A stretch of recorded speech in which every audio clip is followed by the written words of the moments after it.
வணக்கம்மா. இன்னைக்கு பாக்கியலட்சுமி சமையல் அறையில இருந்து புளியம்பூவை வச்சு ஒரு சட்னி ஒன்று செய்ய போறேன். அது எப்படி செய்யலாங்கிறத பார்க்கலாம். என்ன புளியம்பூல எல்லாம் சட்னி செய்யற மாதிரி நினைக்க வேண்டாம். சீசன்ல கிடைக்கிற பூவோ காயோ பழமோ இதெல்லாம் எதெல்லாம் சாப்பிட வேண்டியது இருக்கோ அது இந்த மாதிரி நேரத்துல செஞ்சு சாப்பிடலாமா, நல்லா இருக்கும். எண்ணெய் ஊற்றிக்கலாம். எண்ணெய் காஞ்சிருச்சு. இப்போ வேர்க்கடலை கொஞ்சம் போட்டுடலாம். இப்போ இதோட இந்த பூண்டு சேர்த்துக்கலாம். புளியம்பூ புளிப்பா இருக்கிறதுனால காரம் கொஞ்சம் நல்லாவே சேர்த்துக்கலாம், நல்லா இருக்கும். இந்த கருவேப்பிலை, கொத்தமல்லி தழை, லைட்டாக மஞ்சத்தூள், அடுத்து இந்த புளியம்பூ சேர்த்துடலாம்.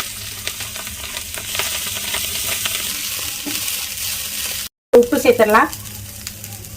இப்போ இதை ஆற வச்சு அரைச்சிடலாம். அப்படியே சட்னி அரைச்சாச்சுமா, தாளிப்பு கொடுத்துடலாம்.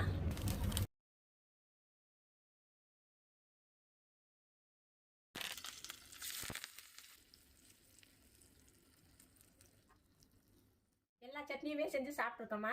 இப்போ இந்த புளியம்பூ சட்னியும் செஞ்சு சாப்பிட்டு பாருங்க. அப்புறம் நீங்களே அம்மாவுக்கு சொல்லுவீங்க இதோட டேஸ்ட் எப்படி இருந்துச்சுன்னு. அம்மாவுக்கு சப்ஸ்கிரைப் பண்ணுங்க. நன்றி, வணக்கம். அடுத்த ஒரு நல்ல வீடியோவில் சந்திப்போம். இந்த புளிப்பு ரொம்ப நல்ல புளிப்புமா, அவ்வளோ நல்லா டேஸ்டியாக இருக்குது.